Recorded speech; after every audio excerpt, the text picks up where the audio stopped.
Hello friend, तो आपका फिर से बहुत बहुत स्वागत है मेरे चैनल सुडो पावर पे। और इस एपिसोड के अंदर हम लोग सीखने वाले हैं नॉर्मलाइजेशन, जो हम लोग को डेटाबेस डिज़ाइन करते वक्त और डेटाबेस डिज़ाइन करते वक्त आपको क्या क्या चीज़ें ध्यान में रखना है, कैसे आपको टेबल डिज़ाइन करना है, कैसे हम लोग डेटाबेस में से मतलब जो डुप्लीकेट डेटा होता है वो हम लोग कैसे निकाल सकते हैं, रिलेशनशिप हम लोग को कैसे बनाना है। तो वो सारे जो क्वेश्चन है वो हम लोग ये नॉर्मलाइजेशन के अंदर सॉल्व कर सकते हैं। तो इसके अंदर कुछ स्टेप होते हैं, तो वो स्टेप के अंदर क्या करना है, कैसे हम लोग को टेबल डिज़ाइन करना है, कैसे हम लोग को डेटा जो डुप्लीकेट है वो कैसे रिमूव करना है, तो वो सारे स्टेप हम लोग इस एपिसोड के अंदर सीखने वाले हैं। और आपको थोड़ा बोर होगा, लेकिन ये जो कॉन्सेप्ट है आपको जब आप रियल कंपनी में काम करने जाओगे, आप वहाँ पे डेटाबेस डिज़ाइन करोगे, तो वहाँ पे ये जो कॉन्सेप्ट है, ये जो टर्म्स है वो आपको काफ़ी ज़्यादा हेल्प करेगा। इसीलिए आपको ये एपिसोड पूरा देखना है। तो चलो स्टार्ट करते हैं।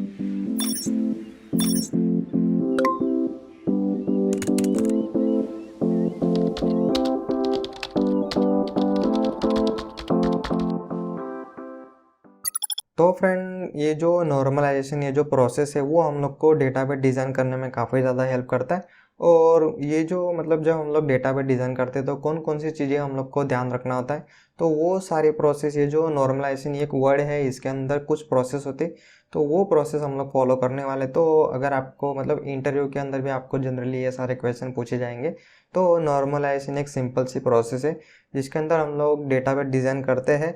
उसके साथ साथ डेटाबेस डिज़ाइन करते वक्त उसके अंदर डुप्लीकेट डेटा ना हो, फिर रिलेशनशिप अच्छे से मैनेज हो, और उसी के साथ डुप्लीकेट रिलेशनशिप ना बने, तो वो सारे जो रूल्स है वो हम लोग इसके अंदर अच्छे से फॉलो कर सकते हैं। तो नॉर्मलाइजेशन करते वक्त कुछ स्टेज आते हैं, कुछ स्टेप्स आते हैं, तो वो स्टेप हम लोग इसके अंदर फॉलो करने वाले। वैसे तो आप देख सकते हो कि टोटल यहाँ पे 6 स्टेप है, फर्स्ट, सेकंड, थर्ड, और इसको आप फोर्थ बोल सकते हो। अदरवाइज़ ये थर्ड और ये जो BCNF है ये एक्चुअली एक में कंसिडर होता है, लेकिन थोड़ा सा डिफरेंस है वो हम लोग देखने वाले।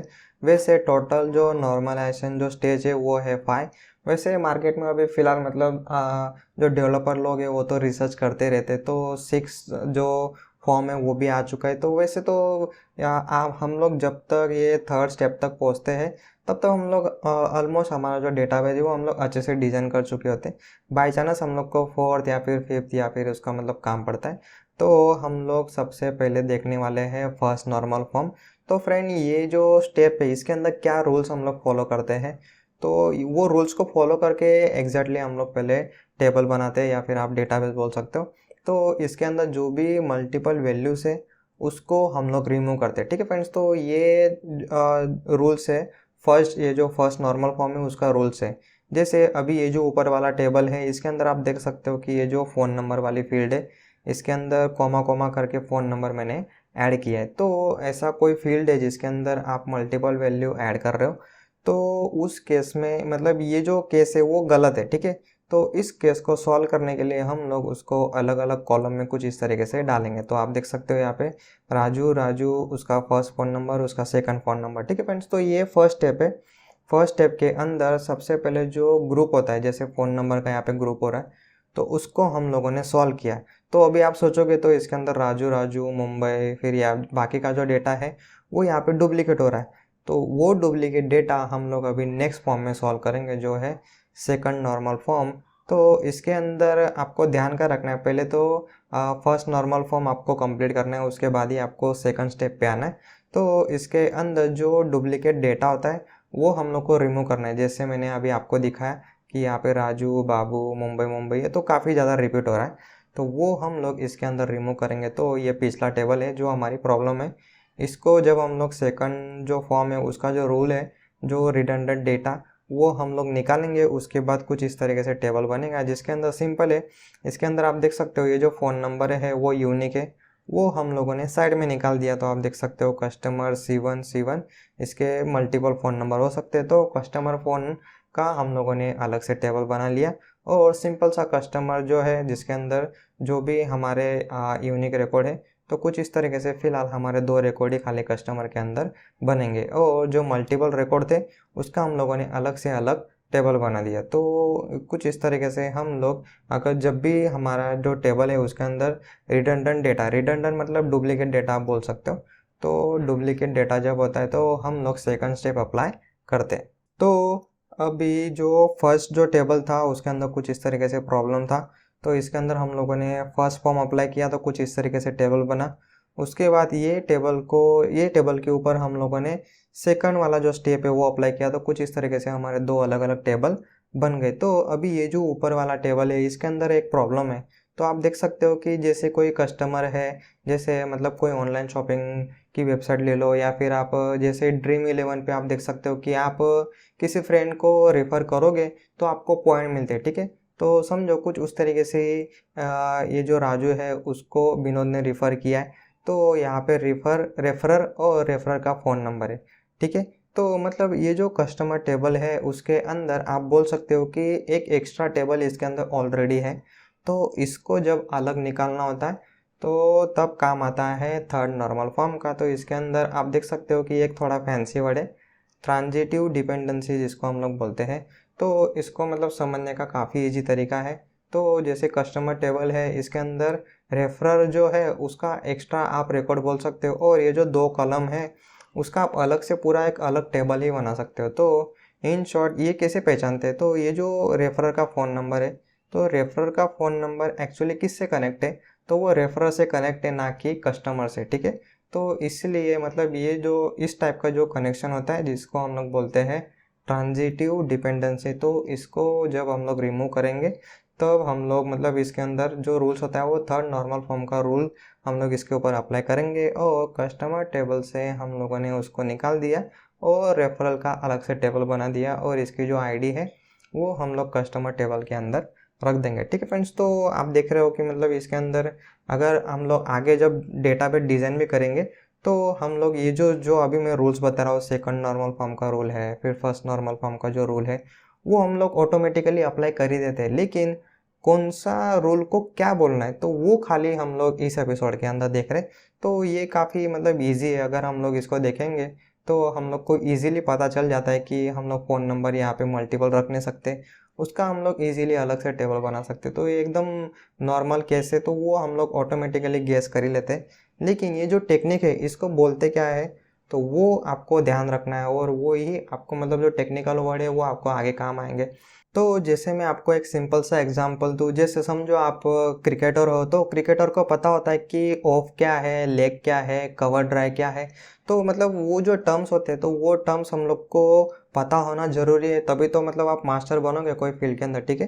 तो ये सब क्या है, सिंपल सी स्टेप है जिसका मतलब आपको पता होना चाहिए कि एग्जैक्टली हम लोग क्या कर रहे हैं, तो उसको हम लोग बोलते हैं मतलब अगर हम लोग जो डुप्लीकेट रिकॉर्ड है उसको अगर निकाल देंगे तो इसको हम लोग सेकंड नॉर्मल फॉर्म बोलेंगे, अगर ये जो ग्रुप है उसको हम लोग निकालेंगे तो वो उसको हम लोग बोलते हैं फर्स्ट नॉर्मल फॉर्म, ठीक है। तो इस तरीके से मतलब आपको ध्यान रखना है, और हो सके तो आप याद भी रख सकते हो। तो ये हो गया थर्ड नॉर्मल फॉर्म जिसके अंदर हम लोग ट्रांजिटिव डिपेंडेंसी रिमूव करते हैं, मतलब ये जो कॉलम है वो ऑलरेडी कोई कॉलम के ऊपर डिपेंडेंट है, ठीक है। तो मतलब ये जो प्राइमरी की है उसका और ये जो फ़ोन नंबर है इसका तो कोई रिलेशन है ही नहीं, तो इसलिए ये जो डिपेंडेंट कॉलम होता है इसको हम लोग अलग निकाल सकते हैं, और ये जो रेफरर आईडी है उसको हम लोग कस्टमर से सिंपल यहाँ पे रेफरर आईडी फॉरेन की करके कनेक्ट कर देंगे, ठीक है। तो थर्ड नॉर्मल फॉर्म के अंदर हम लोग ध्यान रखते हैं ट्रांजिटिव डिपेंडेंसी, जो मैं ऑलरेडी आपको यहाँ पे बता चुका हूँ। तो अभी जो नेक्स्ट फॉर्म आता है वो है बॉयज़ कोड नॉर्मल फॉर्म। तो ये एक्चुअली ये जो थर्ड नॉर्मल फॉर्म है उसी का मतलब आप सबसेट बोल सकते हो, लेकिन इसके अंदर कुछ जो रूल्स है वो स्ट्रिक्टली फॉलो होते हैं। जैसे अगर ये जो javapoint.com अगर आप वेबसाइट विजिट करोगे, ये जो लिंक है उसके अंदर से मैंने ये एग्जांपल उठाया, तो मतलब ये जो पिछला एग्जांपल है वो एग्जैक्टली यहाँ पे मैच नहीं हो रहा था, तो इसलिए मैंने ये एग्जांपल लिया। तो इसके अंदर आप देख सकते हो एम्प्लॉय का जो टेबल है उसके अंदर डिपार्टमेंट का भी यहाँ पे रिकॉर्ड है। तो ये जो बॉयज़ कोड नॉर्मल फॉर्म है इसके अंदर हम लोग ध्यान क्या रखते हैं, तो ये जो टेबल है इसके अंदर मतलब जो सुपर की है वो क्या होना चाहिए, तो जैसे अगर एम्प्लॉय का टेबल है तो उसके अंदर जो सुपर की का मतलब क्या होता है, इन शॉर्ट मल्टीपल प्राइमरी की जब हम लोग कंबाइन करते हैं तो उसको हम लोग सुपर की बोलते हैं। तो एक टेबल के अंदर मल्टीपल प्राइमरी की हो सकते हैं। तो इस टेबल के अंदर एम्प्लॉय आईडी, और आप देख सकते हो यहाँ पे ये जो डिपार्टमेंट है और उसके बाद डिपार्टमेंट नंबर, तो इस तरीके से मतलब मल्टीपल यहाँ पे कीज हो गई है। तो मल्टीपल इन शॉर्ट नहीं होना चाहिए, तो इसीलिए हम लोग क्या करेंगे, तो इनको हम लोग डिवाइड करेंगे। तो एम्प्लॉय का आप देख सकते हो अलग टेबल हो गया, तो एम्प्लॉय आईडी इसके अंदर प्राइमरी की है। उसके बाद एम्प्लॉय का डिपार्टमेंट, इसका हम लोगों ने अलग टेबल बना दिया। तो जो डिपार्टमेंट नंबर है या फिर जो डिपार्टमेंट का नाम है वो इसके अंदर प्राइमरी की हो जाएगा। मतलब इसके अंदर भी एक प्राइमरी की है, इसके अंदर भी एक ही है। और ये जो मतलब ये तो सबसे मतलब आप चाइल्ड टेबल इसको बोल सकते हो, जिसके अंदर कौन सा एम्प्लॉय कौन से डिपार्टमेंट के अंदर काम कर रहा है तो उसकी इसके अंदर एंट्री है। मतलब इन शॉर्ट इसके अंदर हम लोगों ने प्राइमरी की वाइज अलग अलग टेबल हम लोगों ने डिवाइड किया। तो इन शॉर्ट ये इसका बोलने का मतलब क्या है कि एक ही टेबल के अंदर आपको सारा डेटा नहीं डाल देना है। अगर आप उसको प्राइमरी की वाइज अलग अलग डिवाइड कर सको तो आपको ज़रूर उसको अलग अलग डिवाइड करना है। तो वो वॉइस कोड नॉर्मल फॉर्म के अंदर आता है। तो इसी के साथ नेक्स्ट आता है फोर्थ नॉर्मल फॉर्म। तो इसके अंदर मल्टी वैल्यू डिपेंडेंसी जो है तो वो हम लोग इसके अंदर रिमूव कर सकते हैं। तो फ्रेंड इसके अंदर सबसे पहले तो आपको ध्यान रखना है कि जो भी टेबल के ऊपर आप ये फोर्थ नॉर्मल फॉर्म वाला जो रूल अप्लाई करने वाले हो वो ऑलरेडी 3 जो पिछले स्टेज है, first normal form, second normal form, third normal form, उसके बाद भी अगर आपके कोई मल्टी वैल्यू मतलब मल्टीपल डेटा अगर आपके रह जाता है टेबल के अंदर तो उसके बाद आपका फोर्थ नॉर्मल फॉर्म वाला जो टेक्निक है वो अप्लाई होगा। तो समझो जैसे हमारा कस्टमर का टेबल था तो उसके अंदर समझो अभी इसके अंदर एक्स्ट्रा रिकॉर्ड मैंने ऐड किया श्याम, और उसके अंदर मुंबई सिटी मैंने फिर से ऐड किया, तो यहाँ पे मुंबई फिर से हो रहा है, मुंबई यहाँ पे फिर से हो रहा है। ठीक है फ्रेंड्स, तो इसको आप बोल सकते हो सेकंड नॉर्मल फॉर्म के अंदर जो हम लोगों ने किया था वही इसके अंदर भी हम लोग फिर से रिपीट कर रहे हैं। लेकिन वो स्टेज ख़त्म होने के बाद भी अगर आपका बचता है कुछ तब हम लोग फोर्थ नॉर्मल फॉर्म अप्लाई करते हैं। ठीक है, तो वो याद रखना फोर्थ नॉर्मल फॉर्म के अंदर ये यूनिकनेस है कि ऑलरेडी आपने first second third stage clear करने के बाद आप यहाँ पे आए हो। तो इसको हम लोग सिंपल क्या करेंगे, तो सिटी को हम लोग अलग कर देंगे। सिटी के अंदर अलग टेबल बनेगा, उसका सिटी 1 उसका नाम, उसके बाद सिटी 2 सिटी का नाम, और सिंपल जो कस्टमर है उसके अंदर हम लोग कस्टमर की आईडी यहाँ पे डाल देंगे। तो ऑलमोस्ट ये जो फोर्थ नॉर्मल फॉर्म है वो सेकंड जो नॉर्मल फॉर्म है उससे एकदम एग्जैक्टली यहाँ पे मैच हो रहा है। लेकिन यहाँ पे पहुँचने से पहले हम लोग ऑलरेडी फर्स्ट सेकंड थर्ड हम लोग क्लियर कर चुके होते, उसके बाद अगर कुछ बच जाता है तो हम लोग फोर्थ नॉर्मल फॉर्म के अंदर अप्लाई करते हैं। ठीक है फ्रेंड्स, तो इस स्टेज पे हम लोग मतलब डेटाबेस जो हम लोग डिज़ाइन करने वाले उसके हर एक जो कॉम्प्लेक्सिटी ऑलमोस्ट हम लोग सॉल्व कर चुके होते हैं। लेकिन उसके बाद भी कुछ कनेक्शन करने में या फिर ज्वाइन करने में कुछ प्रॉब्लम हो जाता है, प्रॉब्लम रह जाता है, तो हम लोग फिफ्थ जो नॉर्मल फॉर्म है वो हम लोग अप्लाई कर सकते हैं। तो इसके अंदर जो ज्वाइन डिपेंडेंसी है उसको हम लोग रिमूव करने का ट्राई करते हैं। तो इसके अंदर भी सेम कैसे, जैसे ये जो लेक्चरर है वो कोई सब्जेक्ट के अंदर मतलब कोई सब्जेक्ट पढ़ा रहा है और उस सेमेस्टर के अंदर वो सब्जेक्ट चल रहा है कि नहीं चल रहा है, तो मतलब एक ही टेबल के अंदर मल्टीपल डिपेंडेंसी, लेक्चर का जो डिपेंडेंसी है वो सब्जेक्ट के ऊपर है और सेमेस्टर का भी डिपेंडेंसी सब्जेक्ट के ऊपर है। मतलब एक ही जो डेटा है उसके ऊपर 2 डिपेंडेंट है, तो इसको हम लोग करेंगे अलग अलग।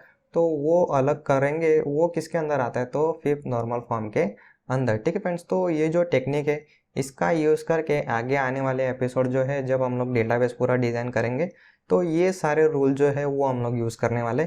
इसलिए मतलब अगर आपको समझ नहीं आ रहा हो तो ये एपिसोड आपको फिर से देखना है, तो 2-3 बार देखो तो आपको थोड़ा थोड़ा आइडिया आ ही जाएगा कौन से स्टेप के अंदर क्या डिफरेंस है। तो इसके अंदर याद रखना फर्स्ट जो स्टेप है वो क्लियर करने के बाद ही हम लोग को सेकंड स्टेप पे जाना होता है, उसके बाद ही थर्ड स्टेप पे जा सकते हैं, और ये तो थर्ड स्टेप के अंदर ही आता है।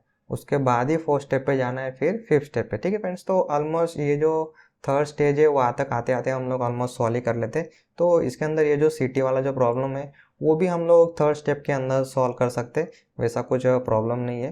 ठीक है फ्रेंड्स, तो इन शॉर्ट ये जो टर्म्स है मतलब ये टर्म्स है fourth normal form, normalization, Boyce Codd normal form, तो ये टर्म काफ़ी ज़्यादा यूज़ होता है जब हम लोग डेटाबेस डिज़ाइन करते हैं, डेटाबेस के साथ काम करते हैं। ठीक है फ्रेंड्स, तो कंपनी के अंदर भी मतलब डेटाबेस एडमिनिस्ट्रेटर करके अलग से पोस्ट आता है, तो वो खाली डेटाबेस हैंडल करता है, डेटाबेस क्वेरी बनाता है, डेटाबेस के अंदर कौन कौन से टेबल बनेंगे, कैसे रिलेशन बनेंगे, तो वो सारा हैंडल कौन करता है, डीबीए, जिसको हम लोग बोलते हैं डेटाबेस एडमिनिस्ट्रेटर। तो अगर आपका गोल डेटाबेस एडमिनिस्ट्रेटर बनना होगा तो आपको ये सारे जो टर्म्स है वो आपको ज़रूर पता होने चाहिए, और आप चाहो तो इसके अंदर कोई अलग टेक्निक भी फाइंड कर सकते हो ऐसा कंपलसरी नहीं कि हम लोग जो सीख रहे हैं वही पे आपको स्टिक हो जाना है और वही आपको करना है, ऐसा नहीं है।